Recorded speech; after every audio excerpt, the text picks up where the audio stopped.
On Monday, Macy Gray stopped by the Piers Morgan Uncensored for a conversation surrounding the state of American racism before shifting to the topic of transgender identity.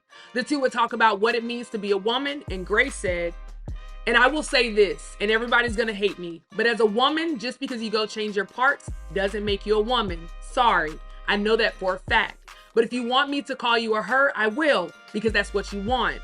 But that doesn't make you a woman just because I call you a her and just because you got surgery. Immediately after Gray gave her opinion, social media was in an uproar and condemned her for making transphobic comments. Harry Potter author J.K. Rowling, who made headlines in the past for similar statements, came to the defense of the singer after Gray would go back and forth with several users online. Today we have our company hype analysts, Capone and Pierre, calling to the show to give their opinion. But first, let's take a look at this clip. And I will say this, and everybody's gonna hate me, but as a woman, just because you go change your parts doesn't make you a woman. Right. Sorry. I know that for a fact.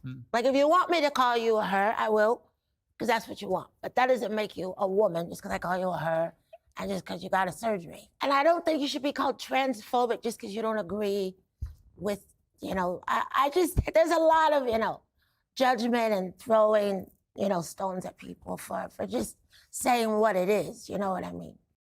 So I want to go ahead and dive right into your reactions. Pierre, what was your reaction when you first saw that clip? Well, I totally agree with Macy Gray from what I understood. I mean, a lot of stumbling and stammering and shit, to be honest with you. But I guess I know in between what she said. I totally agree with that. I have a friend, a transgender friend, T.S. Madison. She's been on my podcast several times. And I call her sis, I call her her. It doesn't bother me to call her that. But we had a discussion where she knows I said, at the end of the day, you are a man. That is what it is. What God gave you was a man, man body, man inside, however you want to look at it. And she understands that. She respects that. So I have no problem with calling somebody what they want to call. If they want to be called a her, she or whatever, that's fine with me. It doesn't bother me at all. I agree with this. It's what God gave you is what you are. What you want to change is something else. And again, a label I can give you, but to know the inside of who you are is what God gave you. And I'm not going to change my opinion on that. Capone, I'll come to you. What was your reaction, to this clip of Gray's comments? I think that she's a bold woman, knowing how they're trying to do anything to keep people from having their own opinion. She's right. You ain't a woman. I'm going to say it. Cancel culture, whoever culture, you're not a woman. I don't care how much body parts you buy. God created you as a man. You're a man. And if you want to be called transgender, I don't have nothing against that. But I don't, I always say this and I will repeat it again. I grew up in the time when there was man and woman. All of this new creation, I'm not used to yet. Now, something that I think both of you are mirroring that she also stated was, it seems as if, she's being called transphobic because she, may not agree that, like you said, biologically she's not a woman, but she does respect, the transgender community and whatever it is they want to be called. So I want to read, the definition of what transphobic is, because I think a lot of people feel like this word is just being smacked, on people that may not all the way agree, but may respect the lives of the trans community. So this is what a transphobic definition is. It says having or showing a dislike of or prejudice against transsexual or transgender people. Now you have a lot of people coming to the defense of Macy Gray, with one user saying, y'all calling Macy Gray transphobic is crazy. She stated she doesn't mind calling someone a woman out of respect, but she has her opinion on what it means to be a woman. Just like trans people can have opinions. She wasn't being disrespectful at all. So I think that just brings me to a question, do you feel the trans community is given automatic immunity when it comes to critique or even opinion, where it's like, hey, we can't touch them or talk about them or anything about the trans community because of cancel culture? Pierre, I'll start with you with that question. I don't know about ultimate immunity, but it's something that's new. And when something that's new, people aren't accustomed to how to respond to something like that. So with this transformative operations and so forth, people changing like that to get the operations, it's new to us. People who aren't used to, like Capone said, growing up, we grew up at a time when it wasn't, we weren't used to saying that or seeing that. So yes, they're getting some backlash because it's new, and then they're going to yell, real quick, yo, you hate us, you hate us, you hate us. Not as much as we hate you, you're confused. We're just confused. We don't understand it. We're trying to get an understanding of something maybe you took a long time inside to get to understand, but it's new to us. So to see a man cut his thing off and put a vagina down there, I'm not used to that. I don't know how the feelings of that is. So if I say, hey, I don't understand it, I don't want to rock with that. I don't mean I hate you and I'm transphobic and so forth. It's just new to us. And in time, it'll dissipate. In time, people start understanding a little more, and it won't be as much, and they won't yell as soon as somebody says, I don't understand it. I may not agree with that. They won't yell, oh, you're transphobic. You hate me. You hate me. It's just new. That's all. Capone, I'll bring that same question to you. Do you think the trans community, has this automatic immunity from critique or opinions, or maybe like, both of you have said, just not understanding the lifestyle?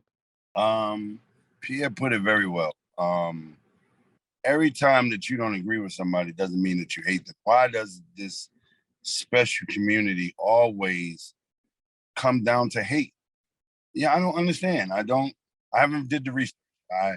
I've never met one. I don't, it's just different things that take place. And no matter what, because I don't agree or because I don't understand, it comes across that I hate you. No, Pierre said it very well. You ain't got to hate.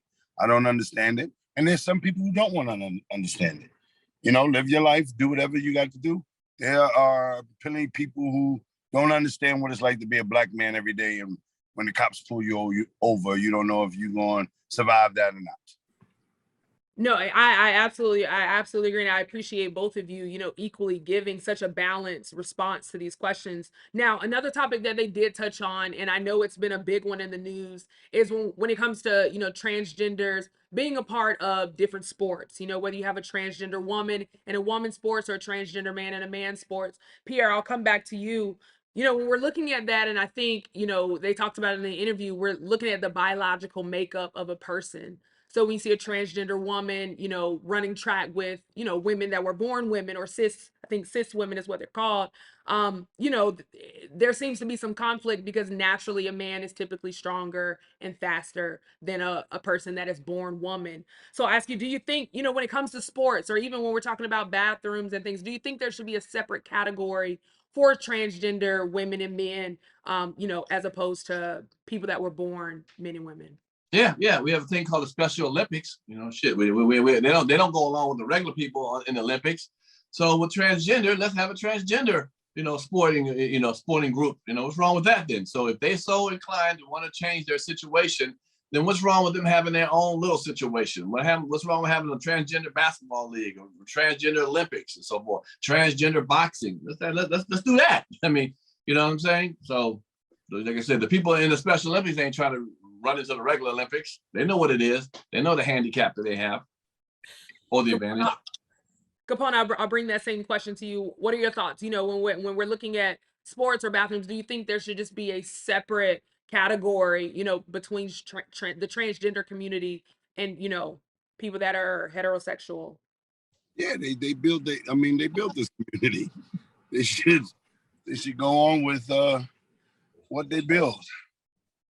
Somebody can tell them what to do, how to dribble the ball, come up with their own rules, a foul, all that type of stuff that comes with basketball and football tackle. And maybe, instead of just getting up, whatever, just hold them down a couple extra seconds longer. That'll be their own rules. That's their game. We don't want to play their game. It might make a lot of money. A lot of transgenders out here. Now, I want to transition just a little bit, because I think, we're seeing more and more of these conversations because it's starting to affect our everyday lives, right? So, when we're talking about the sports, or we're talking about, the bathrooms and things, I think a lot of people, as you both have mentioned, may not have that understanding. It's a lot of, there's a knowledge gap there. It seems that if you're trying to seek that knowledge by asking questions, or just admitting that, hey, I may not understand, then, cancel culture comes in. But a lot of people are having these conversations just because it's affecting, different people's lives. especially when we're talking about, the sports and the bathrooms. So, when we are talking about the bathrooms, and Pierre, I'll bring this back to you, what is your feeling about that? Is there a level of uncomfortability when it comes to thinking of, let me just bring an example, thinking of a transgender woman, being in the same restroom as your daughter? What does that make you feel, or what are your thoughts when you think of that, because we don't have that separate?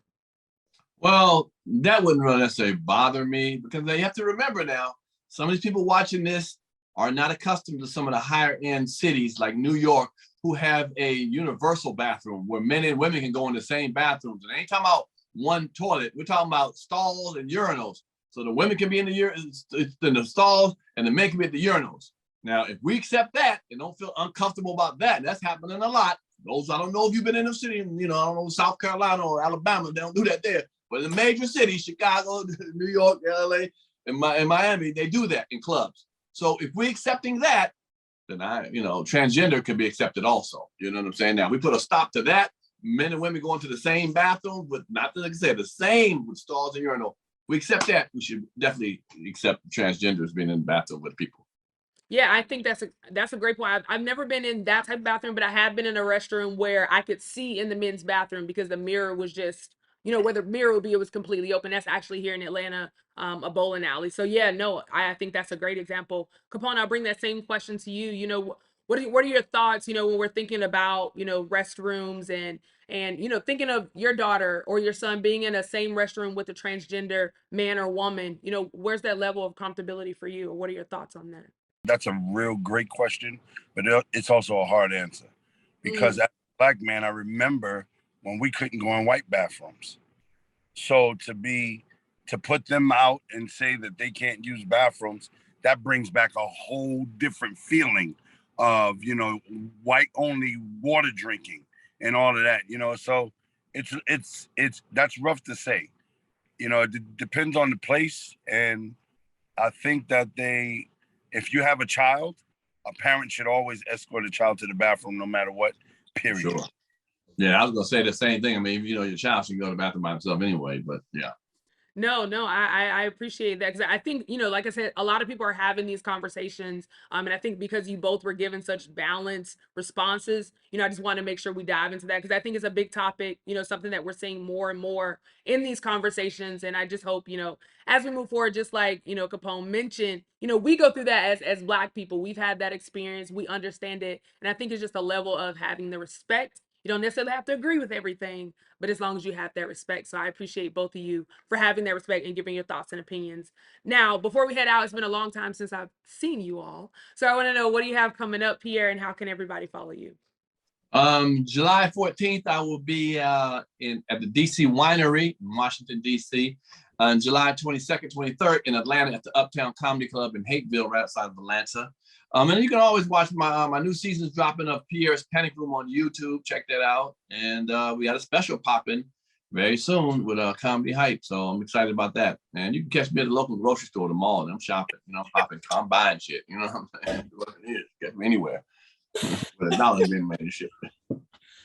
Capone, what do you have coming up, and how can people follow you? Follow me at Comedian Capone Instagram, website Comedian Capone. Tomorrow is my official birthday, July. All weekend, everybody's been celebrating with me, and it's been a great thing. But tomorrow's my actual birthday. I'll be at the Apollo hosting Amateur Night, and then I head to Chicago to do this big show with a couple of comedians, Big Mike and TK Kirkland. Well, thank you both so much. Now, Capone, I know tomorrow's your birthday. You beat me to it. I know you're not on the show tomorrow. So I thought we end the show with our production team, Pierre, all just singing you happy birthday. I know my voice is a little raspy because I was at Essence Festival, but I'm going to sing it. I'm going to start it off. Which one we gonna do? The Black happy birthday, the white happy birthday? Come on now, give it back. Happy birthday to ya. There we go. Happy birthday to ya. Happy birthday. Happy birthday to ya. Happy birthday to ya.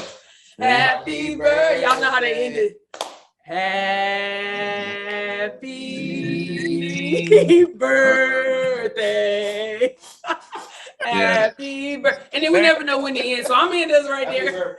Happy birthday, Capone. We appreciate you and love you so much. Again, thank you both for chiming in on this topic. It's a tough one, but I really appreciate you both showing love and respect in this conversation. So happy birthday to Capone. I think that's the perfect way to end it. For Comedy Hype News, I'm Symphony Thompson. Put it in those comments. Do you know the comedy culture? Play Comedy Hype, the game. Out now.